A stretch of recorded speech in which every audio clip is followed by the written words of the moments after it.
Greetings, unsettled souls, and welcome to the Correct Views. Sami B. DeGangi, reporting for the Media Speaks, and we're going to launch off here as soon as you hit subscribe. Thank you. We're going to launch right into news about a brat. My God, I've never been so happy to tell you about a brat.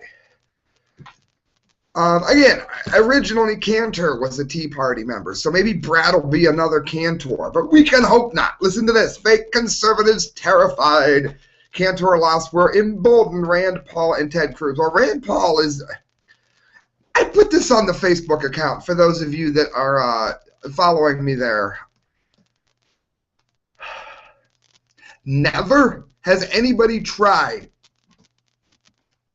to absolutely, the mic wasn't on.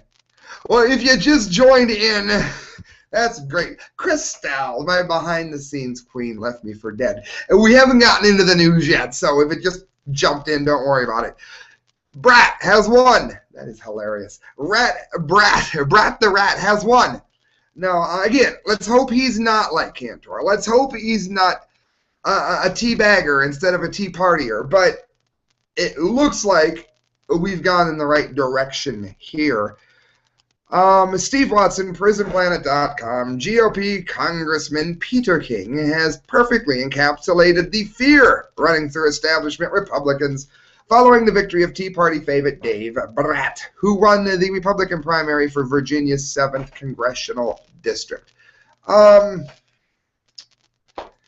happy about it. I'm very, very happy about it. He's a Christian, which is something that we could use in the party. All of this talk about how he's going to be a detriment, if anything, he's a detriment to the Libertarian Party, of which I am a member. Because this Ron Paul way of infiltrating the Republican Party, we're going to have more libertarians wanting to do this now. Because, hey, it worked for Brat. But, again, I don't want to be the one to rain on the parade. Everything I've seen about this man I like. I haven't gotten into the nuts and bolts of his politics before the comment line goes off and tells me how stupid I am. He seems, I don't know, he seems like a direction that we want to go in, at least in terms of the Republican Party, which has been abysmal. I mean, if they're going to do it this way. Defeating House Majority Leader Eric Cantor, Brat's miracle victory has sent a shockwave through Washington, D.C., and has prompted King to warn that the GOP is in danger of takeover from the libertarian conservatives and their supporters. You know, as opposed to wonderful, non-lying politicians such as George W. Bush. Yeah, I know. I wasn't against the Iraq War either. A lot of you are going to hate me for this, but I'm going to say it. I still wouldn't have been against the Iraq thing if it had been handled correctly. Hate me all you want to. Call me a neocon. I'm not, but call me one. Not to digress too much here, but this notion that Al-Qaeda wasn't in Iraq prior to us going there, as much as I love Alex Jones, and I do, is wrong. Look it up. Musab al-Zarqawi, the one that beheaded the reporter, the journalist, he was given safe haven in Iraq. So to say that there was no Al-Qaeda there were fascists there. Did we need to do what we did? No. Did George W. Bush do a good job? No. We can't follow Eric Cantor's defeat, it said last night, and allow the Ted Cruz's and Rand Pauls to take over the party or their disciples to take over the party. No, that is exactly what we want to happen, as a matter of fact. If you have an R by your name and there's any hope of anybody using the thinking part of their brain voting for you, this is what you want to happen. And again, Rand Paul has stabbed everybody in the back once again by supporting amnesty for people that broke into the country. Again, I've said 100 times, the answer is to not allow any illegal immigrants to stay and to make it easier, simpler, less expensive, and faster to legally get in. So I'm not, before said fascist, I'm not a fascist. I just don't want illegal people in my country any more than their country wants me there. They would kick my long-haired ass out of Mexico or let me stay in a prison. I'm concerned that, for instance, that the Ted Cruz supporters, it says, the Rand Paul supporters, are going to use this as an excuse to basically stop the government from functioning, King said. We can only hope. Adding that the government shutdown in October alienated the country. No, it didn't, which makes it very difficult for us to win in 2016. It alienated the give it to me free crowd. And again, longtime listeners know I was, my wife was actually, when we were together, she was on assistance for a while because she had Crohn's disease. I'm not against there being a safety net. I'm against the federal government running it. That's a state's issue. And I'm against the large number of people we have of all races, colors, creeds, religions, getting something for free. And when the government shut down, all the people that were getting their freebies were worried they weren't going to get it. That's who was alienated. What Ted Cruz did last year was suicidal. I hope it doesn't become party policy. Suicidal? He's one of the names being bantered about for the Republican nomination for president due to that. You don't. The king is an idiot.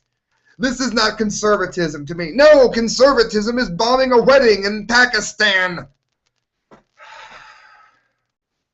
Paul and Cruz supporters would argue that toting the party line goes against their principles, while directly funding big government takeover of the healthcare industry, which is what was at the core of the 2013 shutdown, is anything but conservative. Good to hear.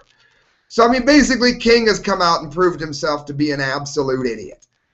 I've read about Brat. Brat is awesome. He is in favor of a common sense approach to the border.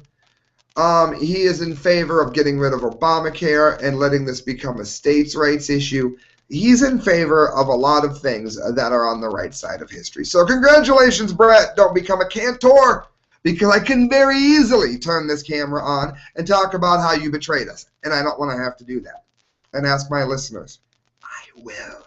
All right, friends, scgnews.com.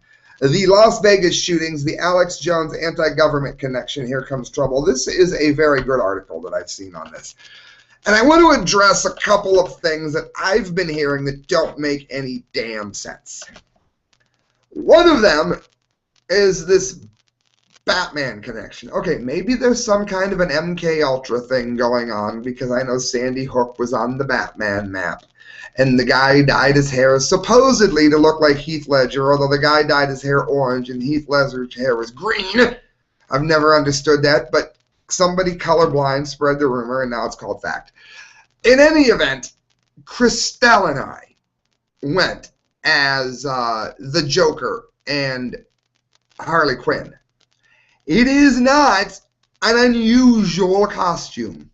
So it's a bit of a stretch here to call this something like that. Second of all, and I'm going to point this out before I get to the article, I don't know a libertarian that would fly a Nazi flag. I know a lot of you are going to say, well, the Tea Party people are racist and they don't like blacks and they don't like Jews. Listen, first of all, that's not true. Second of all, libertarians, by their very definition, want people to do pretty much whatever they wish to do as long as they're not harming anyone else. That's not to say that it's moral or that it should be done, but it should be allowed to. How does that tie in to fascism, which is Nazism? How in the world can a Tea Party member be a Nazi? That's like a Jew being a Nazi. It doesn't make any damn sense. So these people were not Tea Party members. And again, it wasn't a KKK card. And no, I am not saying that Tea Party members support the KKK. What I'm saying is, for people that want to follow that train of thought, let's ride that train. Hitler stopped free speech. Tea Party members think that you should be allowed to say anything that you damn well please, whenever you damn well please, however you damn well please, for as long as you damn well please. How does that tie into the Nazi movement? It doesn't. Says, even if you hate Alex Jones, if you are part of any anti-government subculture, the Las Vegas shootings are going to be used against you. That isn't speculation. It has already started, and that is true. It says here that Alex Jones is diversive and talks about how he's somehow a Zionist because he married someone who was Jewish. I guess that makes me Islamist because Christelle is part Syrian. I don't know, that's the logic there. Doesn't make any sense to me either. I speak from experience here. It says, due to my criticisms of the U.S. government and the work I do exposing this mischief, I have a large number of anti-government and conspiracy-oriented individuals in my audience, and many of them, he says, hates Alex Jones. It says, the Las Vegas shooters, Jared and Amanda Miller, were indeed Alex Jones fans. I have verified this personally, and their personal opinions match a frequency that I encounter quite often in anti-government circles. Unfortunately, the connection is not tenuous. I've traced Jared and Amanda's social media interactions back through 2010, and they are consistent with the profiles of anti-government activists. What he's saying is you need to stick up for Alex Jones even if you hate him. It happens on this show all the time. When Justin Bieber got his DUI, I said leave him alone. Did you see what he blew? He wasn't drunk. He was harassed. I can't stand Justin Bieber. I'd rather listen to a fax machine being played through a bullhorn for an hour than listen to 5 seconds of a Justin Bieber song. That's how you stick up for what's right, even when you don't like them. So while I support Alex Jones, I just told you a second ago I didn't agree with him on the Al-Qaeda Iraq thing. You support people who are of like mind, even if you don't support even most of what they say. Because you've all heard the expression. What was the religious figure that said first they came after this group, but I didn't speak up because I wasn't. They came after the Jews, but I wasn't Jewish. They came after the communists, but I wasn't communist. By the time they came for me, there was nobody left. I paraphrased. That's why. And that's why that matters. That's the gist of the whole article here. It says the links between Alex Jones and Jared Miller and the anti-government ideas are substantial. Jared was a dedicated fan who regularly posted InfoWars links. The point, they're using an idiot to group us all together, which is why when I report on how much I hate Islamofascism, I'm always quick to say that I don't hate the Islamists. Your average Islamist watching this, hello, friend. I've got no problem with it. They're doing the same thing to all of us who support liberty that I make sure I don't do to my Islamic listening audience. How's that for a good paraphrasing to do it twice in one show? It's bad news, guys. Go look at the articles, scgnnews.com. It's definitely not great. And it says in closing, I'm not writing this to insinuate that the shootings were somehow caused by Alex Jones because I don't believe any of the sort. I'm writing this because this info is publicly available. So yeah, he was supposedly one of us. In that one of us can be freedom of speech loving Nazis. He was not one of us.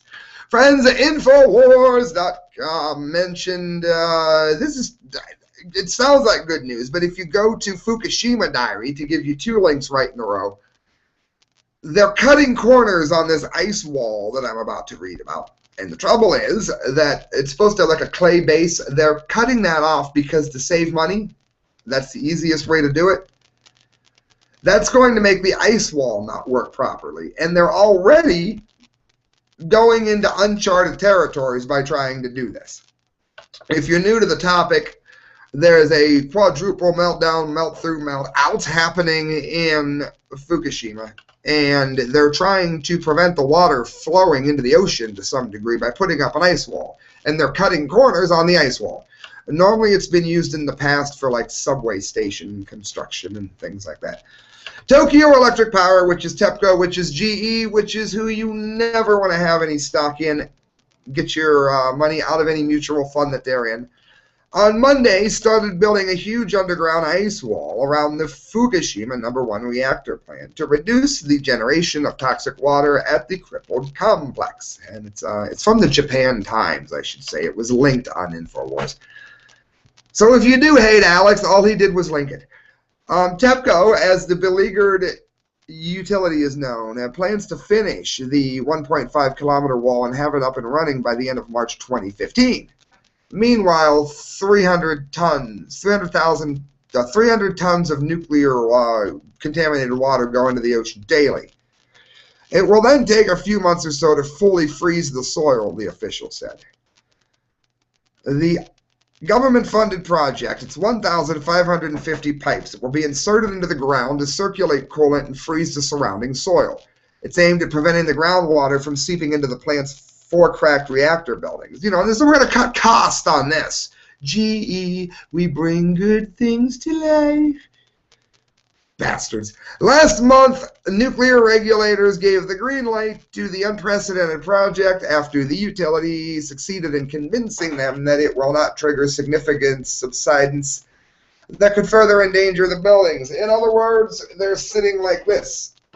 And they're worried that if you freeze it and it doesn't freeze properly, then it may freeze like that. And then boom, end of the Northern Hemisphere. If you don't believe me, ask Helen Caldecott. Evidence of land subsidence has seen at one of the buildings early in the crisis and more recently under some of the hundreds of water tanks that have been overlooking the reactor buildings, which are just waiting to leak more than they already have when they were hid from us prior. On Monday afternoon, it says plant workers started digging a hole for one of the pipes near the #1 reactor building, but the utility said it still needs the Nuclear Regulation Authority's permission for work that could undermine the plant's safety. Yeah, it's a remarkable safety record thus far, including ignoring the scientific prediction that this was in fact going to happen. I've reported on it many times. You can look it up. They've been warning about this happening since the early 2000s, and in 2011, of course, no one could see it coming. The buildup of radioactive water generated by the need to cool the damaged reactors is a major problem at the plant, it goes on, where toxic water is building by around 400 tons a day due to the groundwater from the mountains that is entering reactor building 1 to 4. Last paragraph, friends. In another effort to deal with the toxic water problem, the wonderful safe people at TEPCO, which is GE, where you never want to invest, said Monday that it had dumped 833 tons of untainted groundwater into the Pacific Ocean after intercepting it and diverting it through wells. The third release brought the total volume of clean water released under the so-called ground bypass system to 2,035 tons. A little bit of Fukushima news for you. If you like that, make sure you subscribe. Many of you know once a month we have the massive Fukushima update on here. Guys, this is ArsTechnica.com. Don't think I've ever had them on here before. Real short one. Private firms sue Arkansas for the right to collect license plate data. God bless the governor of Arkansas for being right on this and standing up on the right side of history here. I'm very happy to see this. First Virginia, now Arkansas. 2 major firms in the license plate reader industry have filed a lawsuit against Arkansas governor and attorney general alleging that their private corporate rights have been violated under a new state law banning the private collection of such data. So I'm going to give you some companies that you also never want to invest in. As Ars has reported before with a link, these scanners have been increasingly deployed in cities and towns across the U.S. LPRs can read, analyze, and store 60 plates per second. Typically, the LPR checks an unknown plate against a hot list of wanted or stolen vehicles. But the tricky part is that the LPRs aren't just looking for suspected bad guys. They almost always record and retain the time, date, and precise location of every license plate scanned, often for years and sometimes forever. In this case, the 2 firms in question, get your pens out, write these down so that you never invest in Digital Recognition Network, that is to say DNR, and vigilant systems generate, maintain, and share access to the license plate reader database with law enforcement. Oh, that sounds like a great idea. The new Arkansas state law took effect in 2014, thankfully, and it bans the private collection of license plate reader data while still allowing the cops to use the devices, usually mounted on patrol cars, so they can still use them for realistic purposes. The two companies say that their First Amendment rights were being violated as they were allowed to photograph even under an automated high-speed process that is then shared with law enforcement, any and all plates anywhere. So at last we have the government, the state government anyway, on the right side of an issue, and we have, as always, corporations, businesses, big money trying to destroy what the government hasn't already ruined.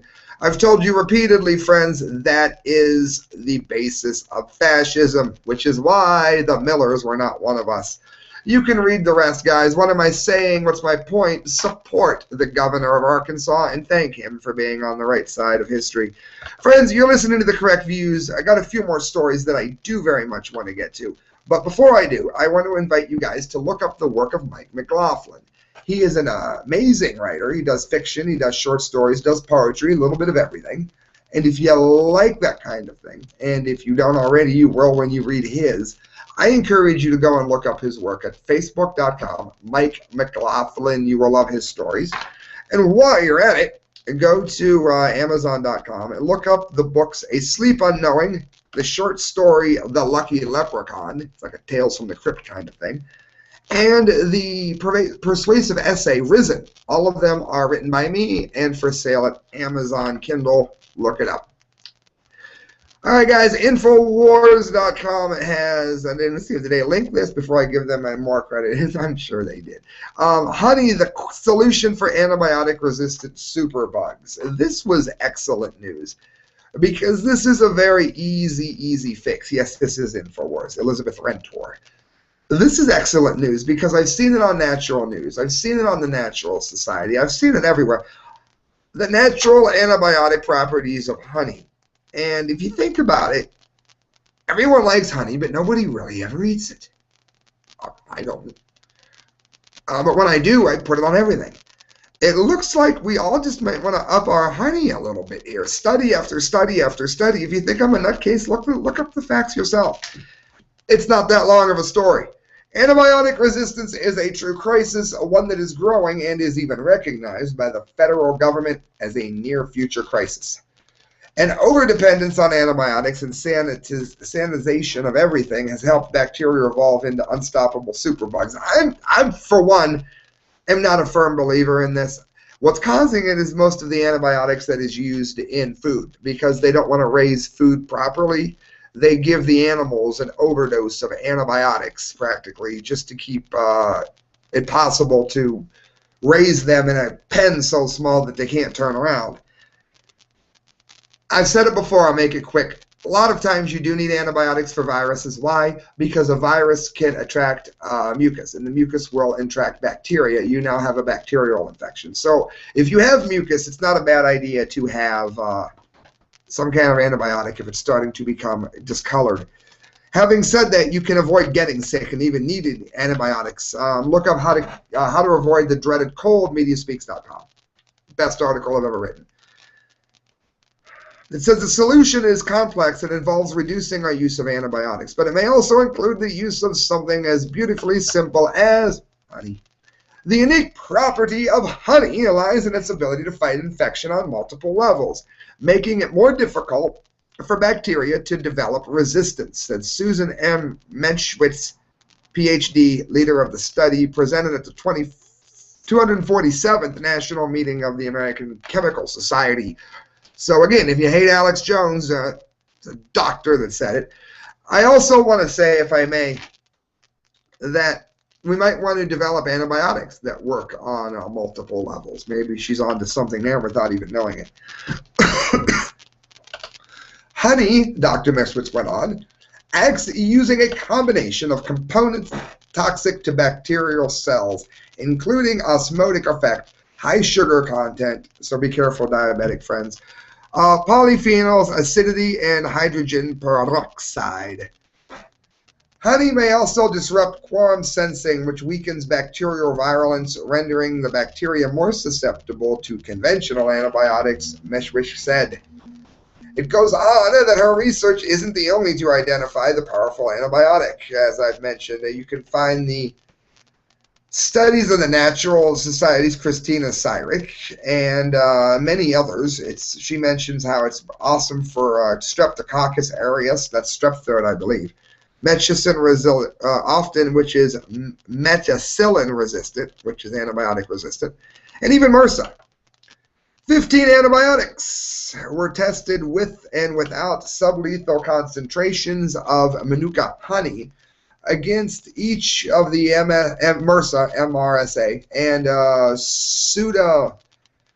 Pseudomonas aeruginosa using disc diffusion, broth dilution, E-strip, checkerboard titration, and growth curves. I'm not going to lie, half of that I don't know what it is, but I'm going to go ahead and give it to you that say I never give you sources. Wrote the study authors in PLOS1. Now, 5 novel antibiotic and Manuka honey combinations were found that improved antibacterial effectiveness in vitro, and those offer a new avenue of future topical treatments for wound infections caused by these 2 important pathogens. Says another study came to similar conclusions, finding honey, particularly that derived from bees foraging on Manuka flowers, halted one type of Streptococcus from inhibiting the healing of wounds. So, guys, it looks better and better and better. It mentions Anthony Gucciardi, who's an excellent writer, mentions it was traditionally used to fight infection up to around the 20th century. Around that time, honey was forgotten and predominantly replaced with penicillin, but is now regaining popularity, which is very good to hear. 2 more stories to get to. I love this because Kyle Phillips, I want my Dogecoins. How many Dogecoins do you owe me? I bought Dogecoins through Kyle Phillips, KP, technician on a mission. I'm kidding. He'll get them to me. I'm playing. But I'm so happy because I'm watching my Dogecoins go up, up, up, up, up, up, up. Dogecoin is going to the moon, literally. It was dated way back on May 15th, but I kept wanting to delete it like I do stories that I never get to, and I just couldn't get rid of it. Dogecoin, some call it Dogecoin, is going to make it to the moon and in the form of a rover. After conquering Earth by way of NASCAR, they were an advertiser on there, the meme-based cryptocurrency is aiming to live up to its To the Moon slogan by 2015. That is, if all goes well, with RevUp's render Dogecoin-themed Lunar Iditarod Challenge. I don't know what that is. Nice word. Instead of real dogs pulling sleds up in Alaska, a la the famous, a la Iditarod. I guess that's where they pull the... You learn something new every day. The cloud computing design firm is hoping to see little autonomous robots covering in Dogecoin logos racing each other, first in San Francisco and then ultimately the moon. This is wonderful news for those of you that have purchased Dogecoin, like I said that you should. And if you haven't, there's still time. But I would move.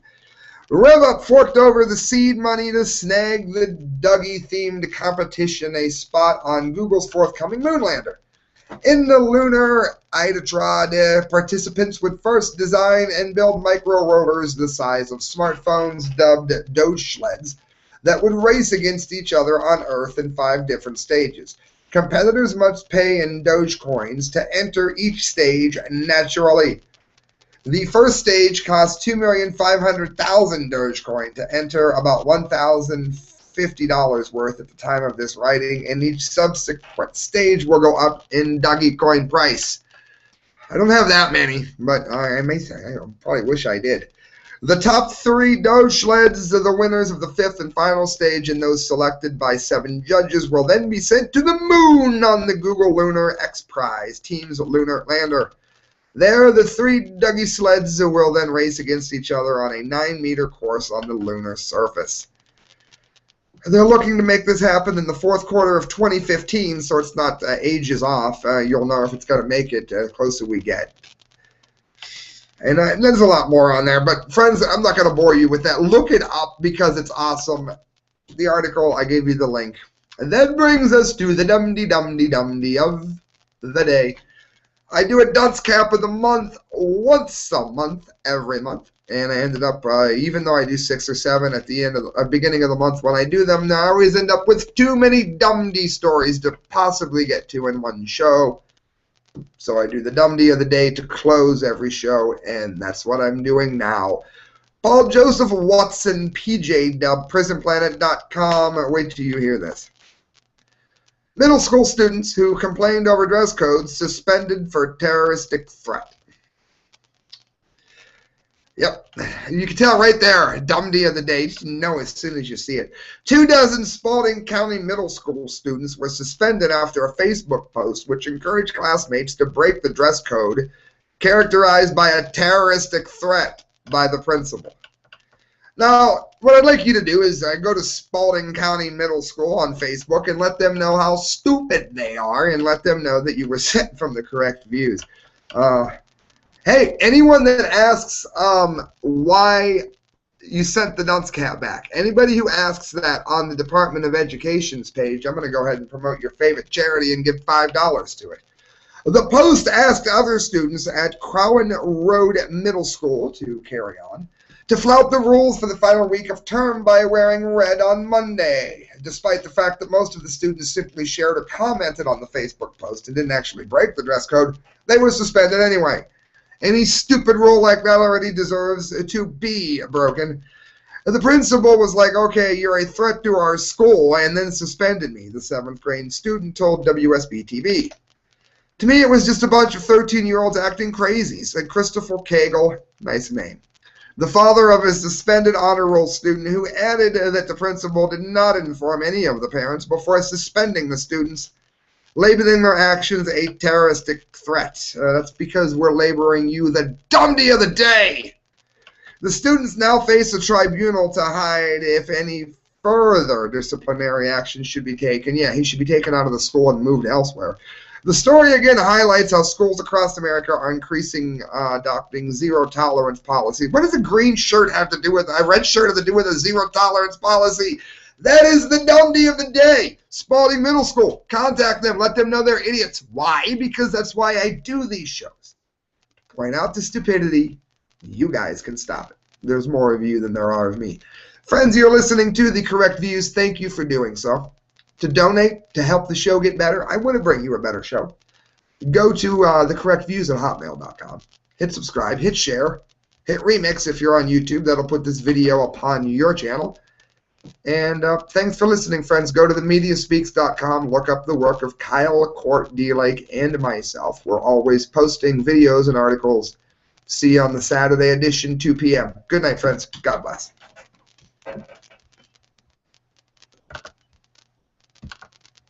Good night, my live listeners.